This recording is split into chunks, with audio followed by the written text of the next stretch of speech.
Assalamualaikum warahmatullahi wabarakatuh. Waalaikumsalam warahmatullahi wabarakatuh.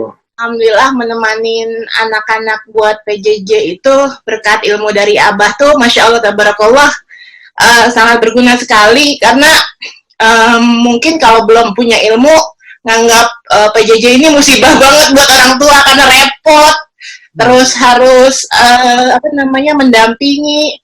Tapi karena udah dapat ilmu dari Abah, jadi benar-benar yang namanya anak saya itu kan ada yang pesantren dan PJJ. Dan mereka itu bukan cuma dari jam 7 pagi, tapi dari tahajud, Bah. Nah, karena Abah kasih ilmu kalau anak itu adalah anugerah, bukan musibah. Jadi, ya dengan happy, bangun tahajud, ikutan tahajud bareng sama anak, terus sampai program asramanya itu sampai Bada Isya. Alhamdulillah Rabbil Alamin. Mudah-mudahan sih lancar terus, Bah, doain ya, mudah-mudahan sehat semuanya. Amin. Amin. Ya.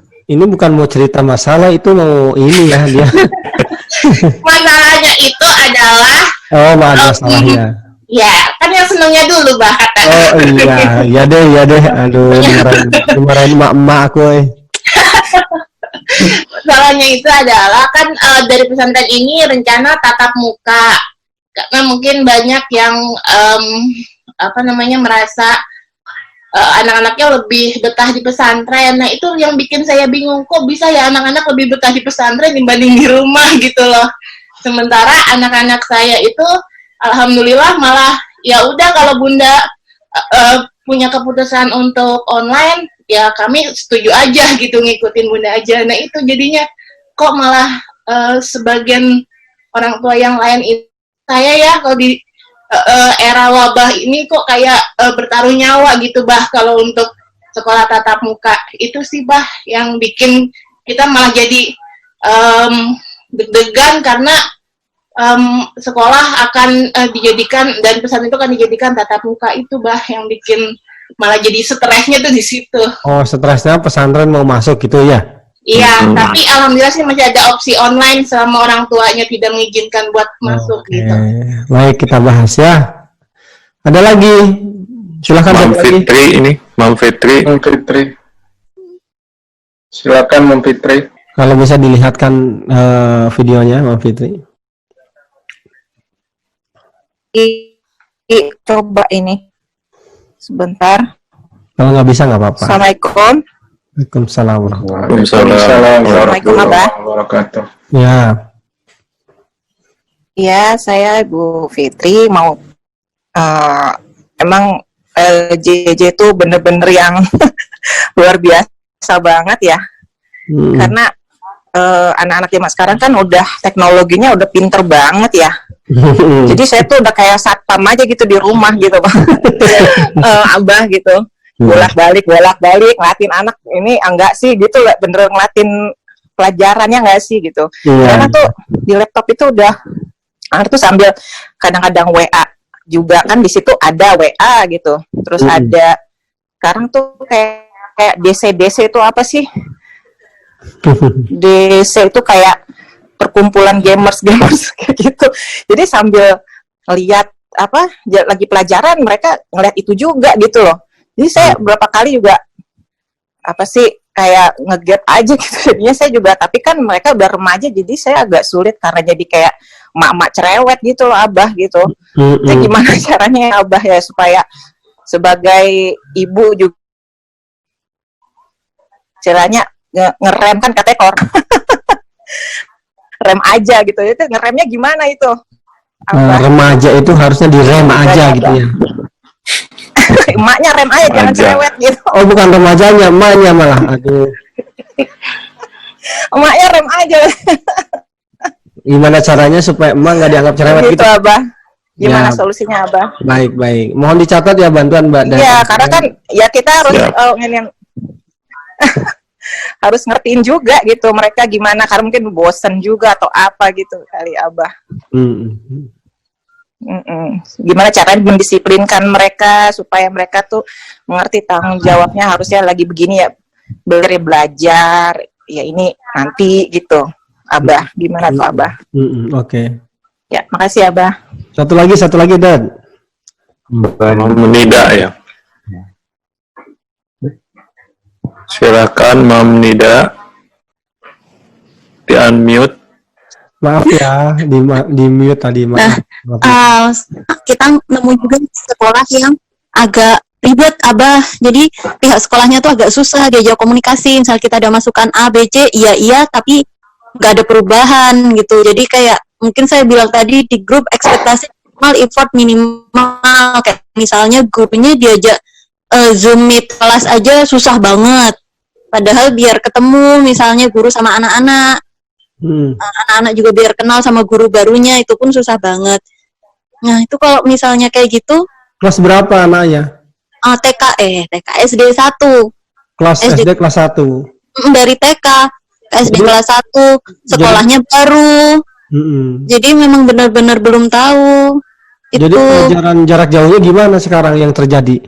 Dikasih tugas, nanti dikumpulin gitu, Abah. Jadi ada kayak kita dikasih modul gitu, isinya misalnya ya Senin itu pelajaran berhitung, nanti dikasih ada modulnya itu berhitung, menebali angka apa-apa, nanti difoto, dikumpulin gitu. Orang tua dikasih tutorialnya nggak? Enggak, Abah, mana ada. Jadi ya sudah, yang jadi gurunya orang tua aja kalau gitu, nggak usah sekolah segala kalau gitu, guru cuma ngasih tugas doang. Ya itu dia, Abah. Nah kan jadi anaknya tuh kayak nggak ada keterikatan sama sekolah gitu loh, Abah, kayak nggak engage gitu loh dia tuh sama sekolahnya. Apaan sih ini kayak gitu, tahu-tahu dikasih tugas disuruh diem, suruh ngerjain. Jadi dia tuh kayak nggak ada motivasi karena juga belum kenal sama guru-gurunya. Salah milih sekolah ini. udah bayar, Abah, udah bayar, jangan disuruh udah terlanjur bayar. Ini sekolah gimana ini, tiba-tiba ngasih tugas padahal nggak ngasih bimbingan dulu. Nah itu, Abah, itu gimana ya mengkondisikan anaknya. Jadinya kan kita ngomel-ngomel ya karena nggak ada motivasi internal dari anaknya buat bergerak, ayo kita sekolah gitu. Dia susah banget, dia lebih milih main. Mana temen-temennya kan di tetangga-tetangga masih suka main tuh. Jadi ya lebih milih main. Katanya susah mengkondisikan, sementara dituntut sama sekolah jam sekian tugas harus ngumpul. Jadinya ini udah kayak di ubun-ubun banget. Saya kerja tapi di rumah, ayahnya kerja di kantor, ada bayi, jadi udah itu, Abah. Selamat stres. Iya. Baik, mohon di-unmute lagi. Kita buka saja ya teman-teman. Assalamualaikum warahmatullahi wabarakatuh. Waalaikumsalam warahmatullahi wabarakatuh. Innalhamdalillah nahmaduhu wa nasta'inuhu wa nastaghfiruh. Ya Allah yang telah menakdirkan kita bisa kumpul lagi bareng-bareng. Cuman istimewa hari ini teman-teman. Istimewanya adalah hari ini kita kedatangan tamu-tamu teman-teman kita yang bukan di YouTube ya. Kedatangan apa? Teman-teman yang bukan member. Selamat datang, terima kasih yang sudah menyimak di YouTube. Mudah-mudahan yang menyimak di YouTube lancar. Karena acara ini gratis, tapi sebetulnya bersponsor loh, ada sponsornya. Iya, jadi saya mau menyampaikan dulu video dari sponsor dong, sebentar, boleh ya?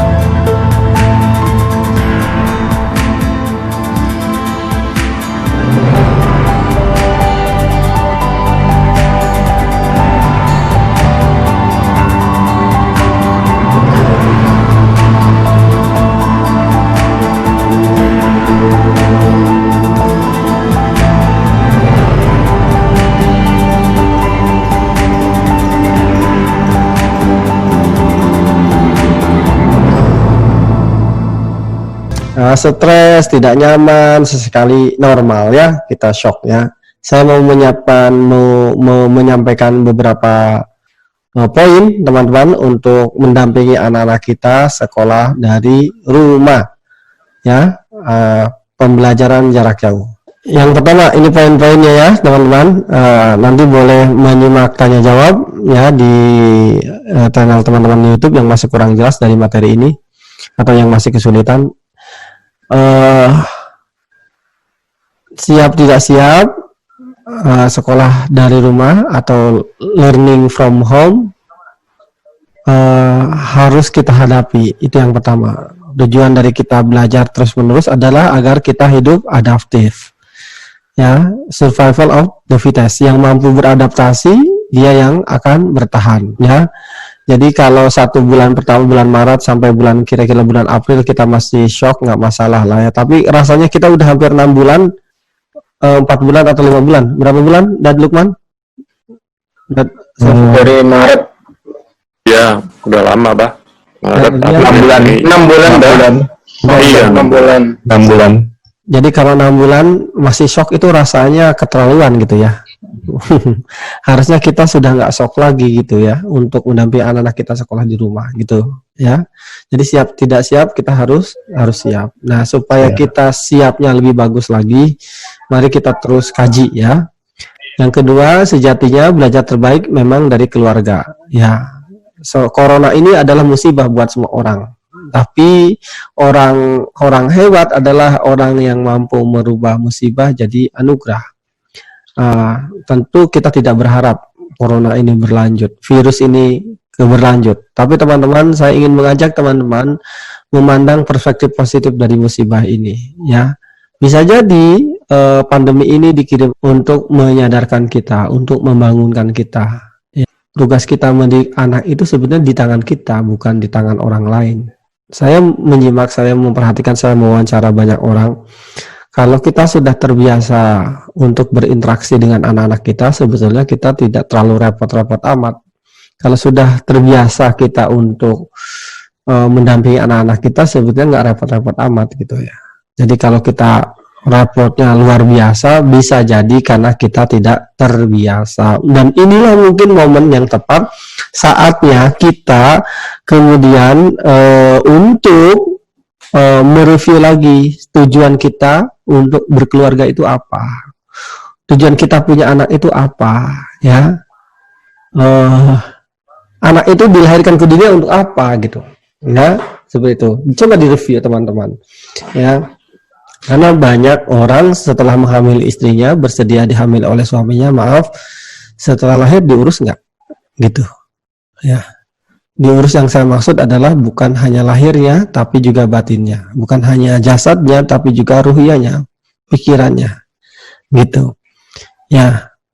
Kalau udah biasa diurus, seharusnya kita nggak akan kaget, nggak akan gelagapan. Jadi, teman-teman, apa sih yang membuat kita gelagapan dengan anak-anak kita? Misalnya nih, soal anak kita supaya tidak berlebihan main handphone. Kalau disiplinnya sudah terjaga kan biasa-biasa aja kita. Kalau anak-anak kita sudah nurut sama kita, meskipun anak kita main handphone ya biasa-biasa saja. Tapi soal handphone ini nanti kita bahas berulang-ulang ya, biar kita yakin ya soal ini. Bagaimana cara mendampingi anak-anak belajar online tapi tidak membahayakan, gitu kan? Nah, tapi saya mau ngomong gini, ya sejatinya belajar terbaik memang dari keluarga. Jadi kalau misalnya tadi ada pertanyaan, guru kok kasih tugas tapi nggak kasih bimbingan, meskipun itu tidak bagus, kalau saya justru ini momen yang tepat. Saya akan mengajarkan dengan cara saya akan mengajarkan dengan kurikulum saya, bukan kurikulum guru gitu, bukan kurikulum guru, apalagi masih kelas 1 SD ya Bunda ya, Mam ya. Insya Allah kalau masih 1 SD rasanya kalau tambah-tambahan gitu ya, operasi angka dan semacam itu belum, kan baru kelas 3 nanti udah distribusi ya kan, sistem apa namanya, matematika distribusi dan lain-lain itu masih belum. Insya Allah masih kelas 1 SD kita masih bisa mendampingi. Sebaiknya kita cari tahu bagaimana cara mengajarkan pelajaran matematika tadi dengan cara kita ya, dengan tahapan yang kita susun kepada anak-anak kita ya. Sebaiknya kalau memang sekolahnya tidak bisa diajak kompromi gitu, daripada nunggu sekolah ya sudah begitu ya. Menurut saya juga, saya tidak setuju juga sekolah kemudian ngasih tugas itu tanpa ngasih bimbingan. Kasarnya gini, dan Adrian punya anak masih SD nggak? Ada, Bah, 2. Ada yang udah bisa berenang belum? Dua-duanya alhamdulillah bisa. Alhamdulillah bisa. Berarti salah nanya. Dan Agus saja kalau gitu.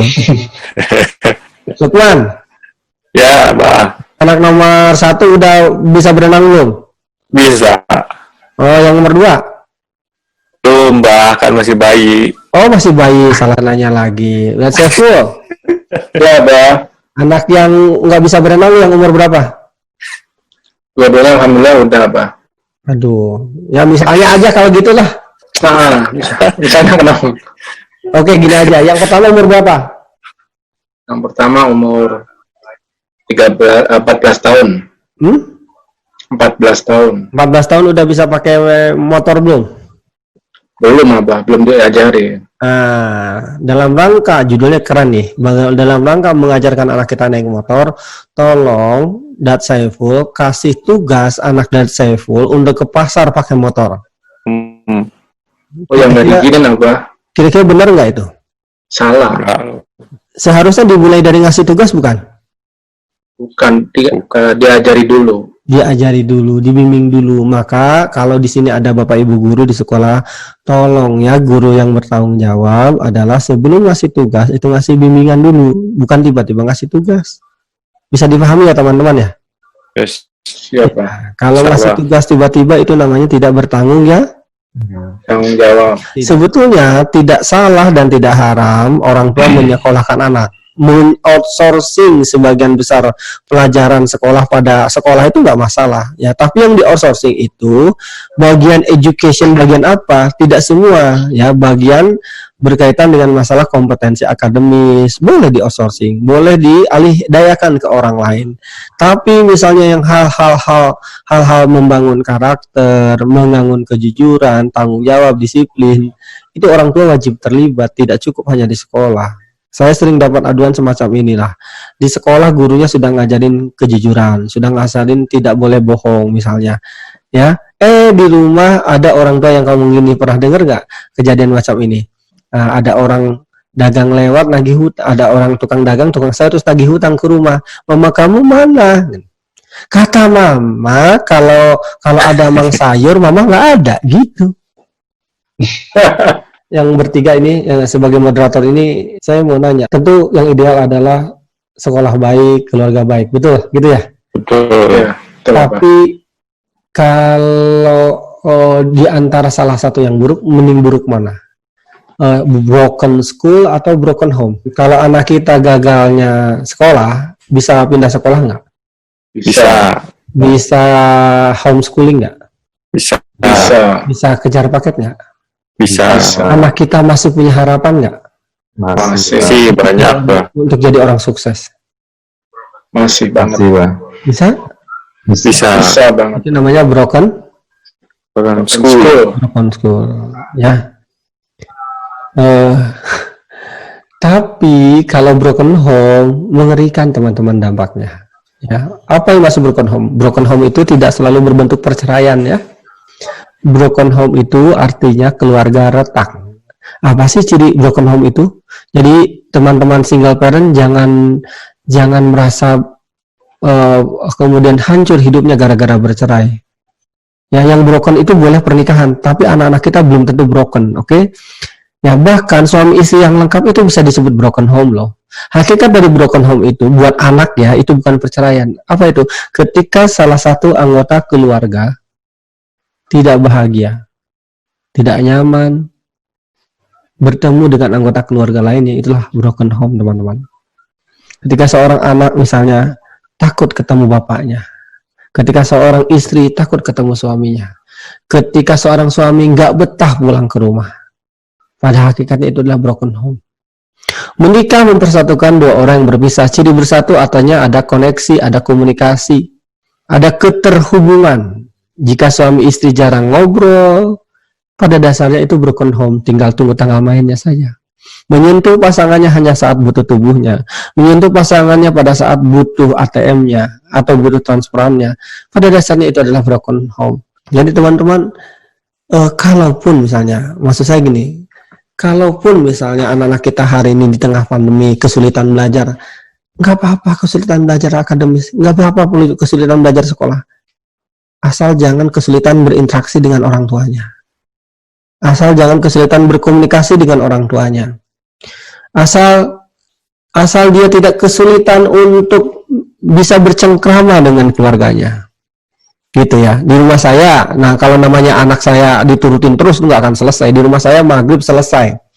Kan anak saya ada yang SMA tuh. Ya, anak saya SMA itu kayaknya tuh learning holic lah. Iya. Iya, karena anak saya itu kalau nggak diberhentiin sampai malam belajar terus. Belajar terus. Apalagi sekarang kan kelas 12 ya. Iya. Iya, Pak. Jadi saya bilang maghrib selesai atau nggak selesai harus simpen buku pelajaran. Bukan sekedar simpen laptop handphone, buku pelajaran disimpan. Ya, lalu anak saya nawar, ya, tapi tugas TT banyak, ini belum selesai.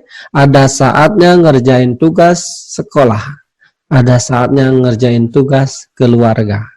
Ada saatnya kamu punya peran untuk kehidupan kamu sendiri, ada saatnya kamu punya peran di keluarga ini. Ini keluarga. Keluarga harus ada interaksi.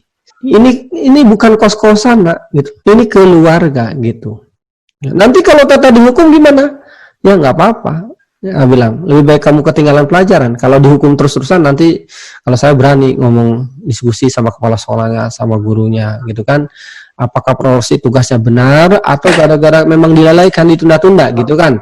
Kalau memang karena ditunda-tunda sering nggak selesai, berarti bukan salah si pemberi tugas gitu. Jadi pernah saya konfirmasi ke sekolahnya karena ternyata tugasnya satu hari itu bisa 3 tugas.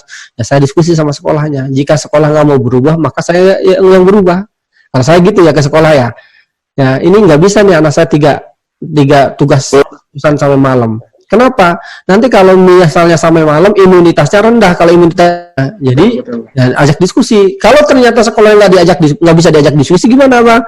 Kalau sekolahnya nggak mau berubah, teman-teman, ya kitanya yang harus berubah. Gitu. Nah, maksudnya kita yang berubah tuh gimana? Kalau sekolahnya nggak mau berubah, saya suka ngomong kayak gini sekolah. Rasanya kalau sekolah nggak mau berubah, saya merubah. Rasanya saya sepertinya tidak bisa meneruskan kerjasama dengan sekolah ini. Gitu, teman-teman. Pindah sekolah kalau saya. Dan seringnya ternyata setelah dievaluasi dari sekolah bukan karena tugasnya banyak, anak yang menunda-nunda, anak-anak yang terlena dengan handphone dan seterusnya gitu loh. Nah, tapi karena saya dikasih deadline, anak saya kasih deadline sampai jam 6, justru anak saya jadi disiplin. Kalau kurang nanti bangun subuh, kalau saya gitu loh. Ya, kalau kurang nanti bangun subuh, akibatnya dia bangun jam 4, jam setengah, suka duluan itu lampu kamarnya nyala gitu kan. Dia belajar sendiri, gitu loh. Ya, karena nggak boleh pakai handphone tanpa pendampingan, ya dia sudah siapin catatannya di print banyak gitu dan seterusnya. Dia boleh main handphone kalau ada orang tuanya, kalau di dekat orang tuanya, gitu. Sampai umur tertentu nanti main HP sendiri.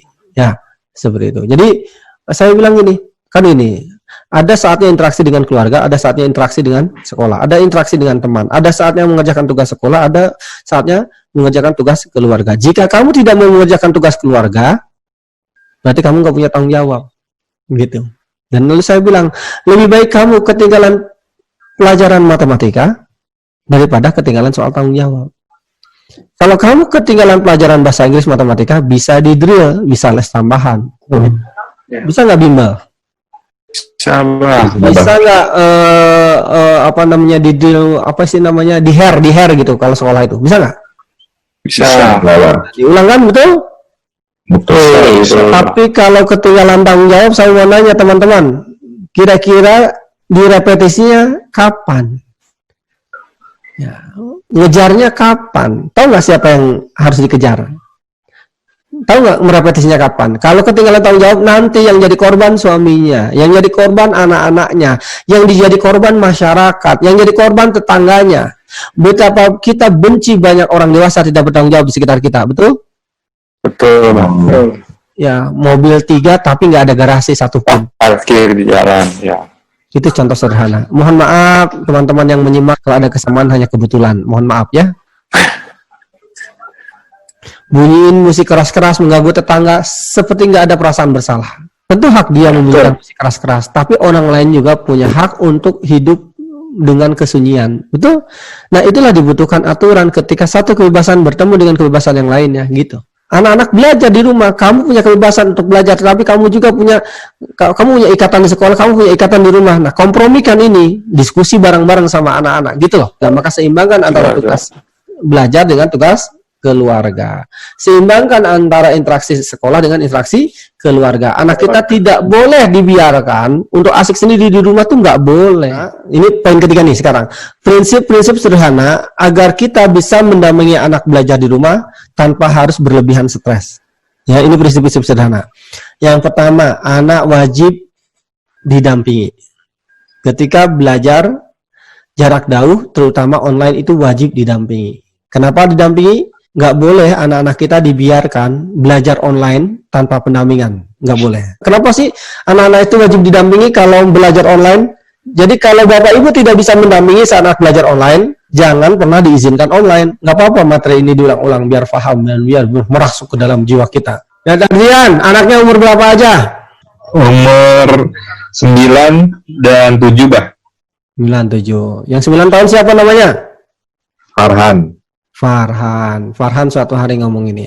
Ayah, Farhan daerah mana rumah? Sukajadi, Bah. Sukajadi. Farhan suatu hari ngomong ini. Ayah, Farhan mau ke Ciwidey jalan-jalan sendirian, boleh nggak? Enggak, Bah. Kenapa nggak boleh? Belum pernah sendirian, Bah, keluar kota. Ini Farhan, bayangkan ini Farhan. Justru itu, karena Farhan belum pernah, ini saatnya Farhan bisa dipercaya. Ingat ayah, Farhan bukan anak TK. Ingat ya, anak sekarang itu vocabulary-nya luar biasa. Oke? Gimana kalau Farhan ngomong itu?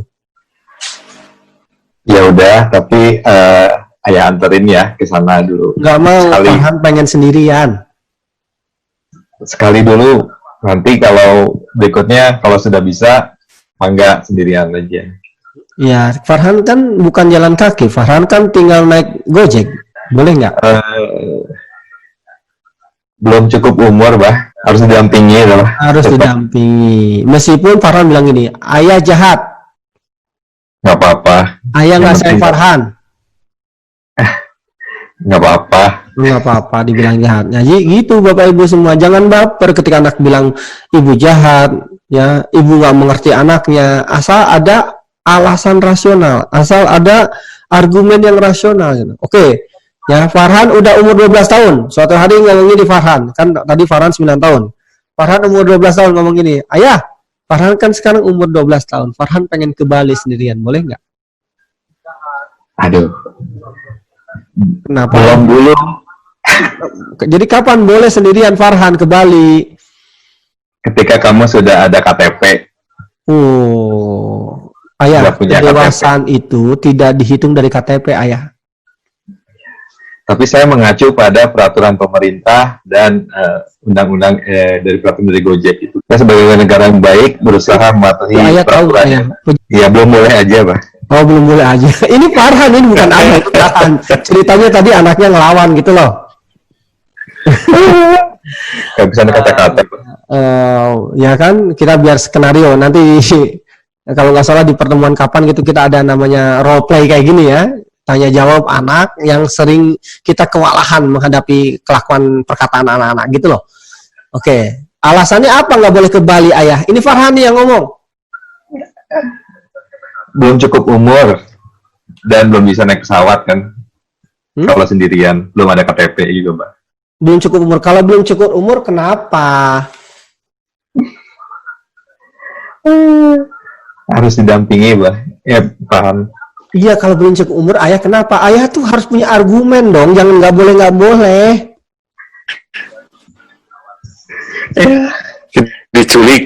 Diculik. Ayah, aku tanya, emang semua orang Bali jahat? Ayah dapat pasal penghinaan loh nanti itu. Enggak. Ayah Ini lagi kan ngomong mencegah. gitu loh. Mencegah ini. Mencegah, tapi ayah jangan paranoid. Ayah mencegah itu hati-hati itu beda dengan paranoid. Oh, iya. Sekarang senyum-senyum Bapak Ibu, nah aslinya mah ngambek tak budak teh sentak sengor tak muning. Ah bener, Pak. Ngelawan wae itu. Baik, ya udah terakhir. Farhan udah umur 15 tahun. Ya kan? Farhan udah umur 15 tahun. Suatu hari Farhan ngomong gini, "Ayah, Farhan mau ke Australia sendirian. Boleh nggak?" Oh, Belum boleh atuh. Belum cukup umur, masih belum ada KTP juga, nggak boleh. kenapa nggak boleh? Belum cukup umur, belum dapat Belum cukup KTP umur. juga. Ya, Iya, kalau belum cukup umur kenapa? takut kamu nanti diculik dan tidak sampai tujuan. Kalau diculik ayah, aku tinggal lapor polis ayah. Di Australia itu negara maju, peraturannya lebih tegak, bukan negara barbar. Saya takutnya kamu belum matang di tengah perjalanan sehingga melenceng dari tujuan semula. Kenapa tersesat ayah? Ayah ini bukan zaman batu, aku tinggal pakai Google Maps ayah. Nanti kamu malah tertarik pada hal-hal yang bukan seharusnya, nak. Gitu. Bagaimana mungkin Farhan percaya diri kalau ayah tidak pernah mempercayai Farhan? Tapi tidak seperti ini, itu terlalu jauh ke sana. Jadi Paling kapan Farhan boleh ke Australia sendirian? Ke Australia? Ketika kamu sudah menikah. Sudah menikah? Iya. Oh, jadi batasannya kalau sudah nikah. Jadi kalau 15 tahun Farhan nikah boleh dong? Belum boleh. Jadi kok berubah lagi? Ini nggak konsisten. Kan menikah menurut Nabi 25 tahun, Bah. Oh, menikah 25 tahun diboleh. Ya. Oh, ya. Saya ngikutin aja, Bah. Aduh, Masya Allah. Ya, saya setuju pada dasarnya dengan ayah Farhan. Saya setuju dengan ayah Saiful. Saya setuju dengan ayah Lukman. Mohon maaf ya, ini saya diulang-ulangnya biar kita aware, biar kita lebih baik, istilahnya gini, lebih baik kita perih sekarang daripada perih di masa tua. Lebih baik kita capek sekarang jadi orang tua daripada capek di belakang. Lebih baik kita mendidik anak itu bayar di depan daripada bayar di belakang.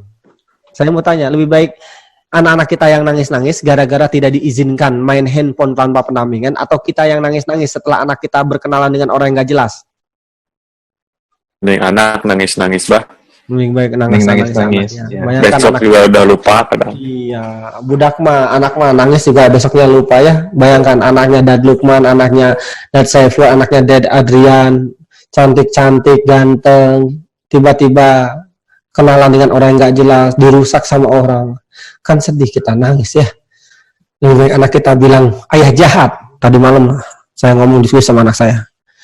Ya, lebih baik Abah dibilang jahat sama kamu daripada kamu jadi penjahat. Bahkan Abah rela masuk neraka asal semua anak Abah masuk surga. Ya. Andaikan Abah bisa kasih tangan Abah, andaikan Abah bisa kasih wajah Abah, andaikan Abah bisa kasih jiwa Abah untuk menebus kalian semua masuk surga, demi Allah Abah rela. Gak apa-apa Abah dibilang jahat di dunia, asal di akhirat kalian masuk surga. Misalnya teman-teman, ini seperti bercanda tapi ini serius.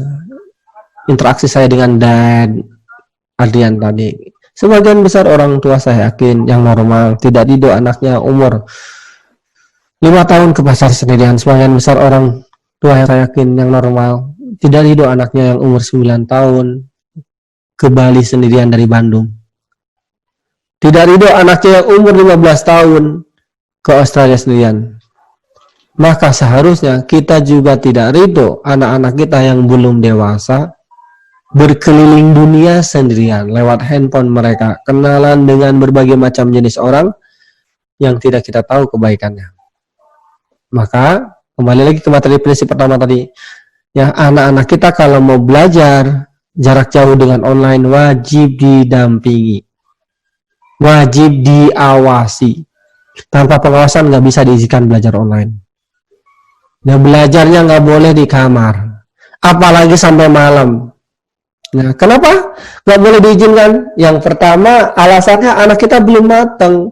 Kalau cara berpikir belum matang, teman-teman, maka orientasi hidupnya bukan pada kebutuhan, tetapi pada kesenangan. Dan normal banget anak kita orientasinya pada kesenangan. Karena apa? Karena mereka masih disubsidi, belum ada keperlihan hidup, belum ada tanggung jawab. Jadi nggak mungkin, dan semua anak pada dasarnya SMP, SMA minta handphone, pada awalnya judulnya pasti untuk belajar, dengan gagah pasti ngomong gitu. Tapi kalau nggak pendampingan, mungkin nggak anak-anak kita akan terus-terusan buka aplikasi ruang murid? Mungkin nggak? Enggak, Bang. Ini saya samarkan ya. Enggak, Bah. Gitu. Minimal buka YouTube, bah. Hah? Kalaupun buka YouTube, saya mau nanya, tidak semua YouTube negatif kan? Tapi saya yakinnya normal banget anak-anak kita. Setelah buka YouTube, yakin nggak akan lebih banyak nonton Mamah Dede? Lebih banyak nonton Mama Dede atau Mama Ricis? Mama Ricis, bah. Lebih banyak Mama Dede atau nonton Jenny, Jisoo, Siwon, Litek, Inkwon? Aduh, salah tuh, bah. Blackpink. Iya, lebih banyak itu dah nonton Korea, Pak. Iya. Jangan Blackpink. Jangankan anaknya, coba tanya emak-emak tuh yang di Zoom ini atau yang di YouTube. Pada saat kita Instagraman, yakin lebih banyak nonton kajian-kajian. Kajian masa 10 menit GHS, tidur. Apalagi anak-anak kita, maksud saya teman-teman. Saya tidak bermaksud menjauhkan anak-anak kita dari teknologi, tidak. Saya berkali-kali bilang, ayo kita bantu. Ya, bantu anak-anak kita mengenal teknologi. Tapi harus dipakai literasi. Ya, dibimbing, dikasih literasi teknologinya, bukan di orang tua bertanggung jawab gitu, dibimbing dulu, bukan ujung-ujung melepas anak-anak kita berenang di lautan. Anak saya SMA kelas 12 diajarin pakai motor. Ya enggak ujuk-ujuk dilepas, bahkan jangankan pakai motor, pakai sepeda aja diajarin. Yang benar safety-nya gitu loh. Insya Allah itu orang tua bertanggung jawab. Kalau dijamin anak-anak kita tanpa pendampingan pasti menggunakan gadget mereka untuk mengakses produktivitas, hal-hal yang produktif untuk belajar, misalnya untuk menambah kompetensi, silakan saja. Kalau dijamin. Tapi kalau nggak dijamin, jangan. Kenapa jangan? Nanti ngeri, ya. Nah, kasus-kasus saya, kan saya tiap minggu menerima banyak masalah ya, banyak banget yang namanya anak perempuan pacaran dengan anak SMP, bayangkan kelas 3 pacaran dengan laki-laki yang sudah beristri, kan repot. Disuruh buka hijabnya mau. Bagaimana kalau anak lebih dari satu, pendampingannya gimana? Pendampingannya ngumpul dong di situ, bareng-bareng, ya. Bagaimana kalau suami istri bekerja, pendampingannya gimana? Pada saat bekerja tidak ada yang mendampingi, ada dua cara. Yang pertama, pendampingannya dialihdayakan, di outsourcing kepada orang lain. Ini prinsip banget ya, pokoknya nggak boleh nggak didampingi, nggak boleh. Berbahaya, nggak mungkin untuk belajar, dan tunggulah kehancurannya, tunggulah kesedihannya kita nanti. Ya, anak-anak kita keliling dunia loh tiap hari gitu loh, tanpa pendampingan. Nanti orang tuanya rajin ibadah, ya, orang tuanya aktivis teis, anaknya aktivis ateis.